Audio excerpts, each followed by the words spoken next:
Everyone, welcome back to my channel. I'm Sushmita. ఈరోజు chicken fry ఎలా చేయాలో చూద్దాం. మీకు కనుక వీడియో నచ్చినట్టయితే లైక్ చేయండి, షేర్ చేయండి, నా ఛానల్ని సబ్స్క్రైబ్ చేయండి. మీరు కూడా ట్రై చేసి ఎలా ఉందో కామెంట్ చేయండి. ముందుగా దీనికోసం ఒక బాండీలోకి 6 స్పూన్స్ ఆయిల్ యాడ్ చేసుకోవాలి. ఆయిల్ హీట్ అయ్యాక చీరుకులుగా కోసి పెట్టుకున్న ఉల్లిపాయ ముక్కల్ని ఇందులో యాడ్ చేయాలి.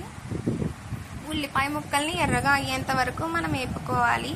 ఈ విధంగా ఎర్రగా అయ్యాక మనం ఇందులోకి అల్లం వెల్లుల్లి పేస్ట్ 2 స్పూన్స్ యాడ్ చేసుకోవాలి. అల్లం వెల్లుల్లి పేస్ట్ని మనం పచ్చివాసన పోయేంత వరకు వేపుకోవాలి. అల్లం వెల్లుల్లి పేస్ట్ అనేది ఈ విధంగా వేగాక మనం ఇందులోకి చికెన్ని యాడ్ చేసుకోవాలి.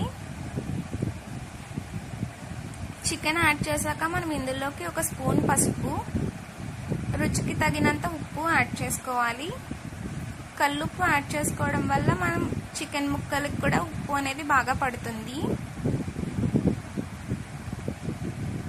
తర్వాత మనం బాగా కలుపుకొని కొంతసేపు మూత పెట్టి ఉంచాలి. తర్వాత మనం ఈ విధంగా మగ్గి ఉంటుంది. ఈ విధంగా మగ్గి ఉన్న చికెన్లోకి మనం కారం, గరం మసాలాని యాడ్ చేసుకోవాలి. ఇందులోకి మనం 2 స్పూన్ల కారాన్ని, 1/2 స్పూన్ గరం మసాలా, 4 చీరికలుగా కోసుకున్న పచ్చిమిర్చిని, కరివేపాకు రొబ్బల్ని యాడ్ చేసుకోవాలి. తర్వాత మనం బాగా కలుపుకొని మూత పెట్టుకోవాలి.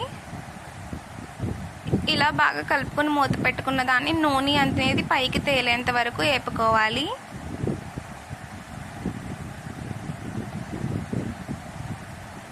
ఈ విధంగా నూనె పైకి తేలితే మన ఎంతో రుచికరమైన చికెన్ ఫ్రై రెడీ అయిపోతుంది.